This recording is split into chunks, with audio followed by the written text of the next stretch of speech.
কোরআনে কারীমের তেলাওয়াতের মাধ্যমে অনুষ্ঠান বা মাহফিল ইত্যাদি শুরু করা নাকি বিদআত, কেননা এটি নববী যুগে ছিল না এবং সাহাবা যুগেও ছিল না, কোরআন ও হাদিসের কোথাও নাকি নেই। আসলেই কি বাস্তব?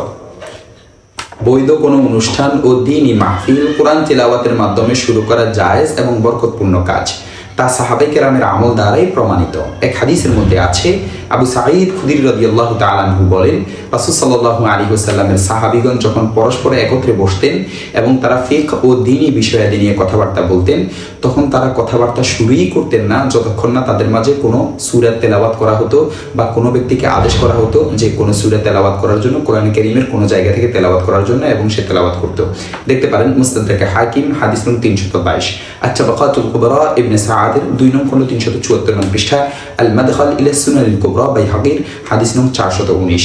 খতিব বাগদাদি রহমাতুল্লাহি আলাইহি আল জামি লি আখলাকির রাবি ওয়া আদাবিস সামি কিতাবে তিনি হাদিস ইমলার মাজলিসের আদব বর্ণনা করতে গিয়ে বলেন, হাদিস ইমলা শুরু করার আগে উচিত হলো মাজলিসের শুরুতে কোরআন তেলাওয়াত করা। কেননা মুহাম্মদ ইবনে আহমদ আমার নিকট বর্ণনা করেন, আবু নজর রাদিয়াল্লাহু তাআলা আনহু বলেন, রাসূল সাল্লাল্লাহু আলাইহি ওয়াসাল্লামের সাহাবীগণ পরস্পর যখন একত্রিত হতেন তখন তারা ইলমের মুযাকারা করতেন এবং কোরআনে কারীমের কোন সূরা তেলাওয়াত করতেন।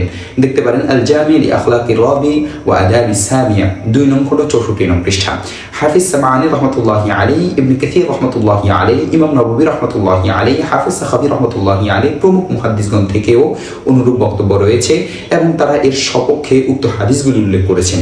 দেখতে পারেন আদাবুল ইমলা ওয়াল ইস্তিমলা সামাআনী রাহমাতুল্লাহি আলাইহি 1 নং খণ্ড 48 নং পৃষ্ঠা, ফাতহুল মুগীস 3 নং খণ্ড 254 নং পৃষ্ঠা, তাদরিবুর রাবি 2 নং খণ্ড 573 নং পৃষ্ঠা। আর সাহাবায়ে কেরামের আমল ও শরীয়তের দলিল, যে ব্যাপারে সাহাবায়ে কেরামের আমল প্রমাণিত আছে তা কখনো বিদআত হতে পারে না। সুতরাং অনুষ্ঠান ও দ্বীনি মাহফিলের শুরুতে কোরআন তেলাওয়াত করা সম্পূর্ণ শরীয়ত সম্মত ও সালাফের আদর্শের অন্তর্ভুক্ত। এটিকে ভুল বা বিদআত বলা খুবই অন্যায় কাজ। কোনো বৈধ অনুষ্ঠানে বা মাহফিলে কোরআন তেলাওয়াত করতে চাইলে অবশ্যই কোরআন মাজিদের আদব রক্ষা করেই করতে হবে এবং এই বিষয়াদির প্রতি অবশ্যই লক্ষ্য রাখতে হবে। মাইক পরীক্ষা করার জন্য কোরআন তেলাওয়াত করা যাবে না, এটা কোরআনের আদবের পরিপন্থী। মাজলিস এলোমেলো থাকলে মাজলিস জমানোর উদ্দেশ্যে কেরাত পড়া হয়, এটাও ঠিক নয়। শ্রোতাগণ বিভিন্ন কাজে ব্যস্ত থাকে এবং তারা তেলাওয়াত মনোযোগ সহকারে শুনতে প্রস্তুত থাকে না, তখন তেলাওয়াত করা হয়, এতে মনোযোগ সহকারে তেলাওয়াত শোনা হয় না, এটাও ঠিক নয়। যে অনুষ্ঠানে গান বাদ্য হবে এই জাতীয় অনুষ্ঠানে তেলাওয়াত করা সম্পূর্ণ নিষেধ এবং অন্যায় কাজ। যেসব অনুষ্ঠানে পর্দা পুশিদার ব্যবস্থা নেই কিংবা শরীয়ত গর্হিত বিভিন্ন জিনিস বা কর্মকাণ্ড রয়েছে, সেসব অনুষ্ঠানে কোরআন তেলাওয়াত করা ঠিক নয়, এতে কোরআনে কারীমের অসম্মান হয়, তাই এ থেকে বিরত থাকা আবশ্যক।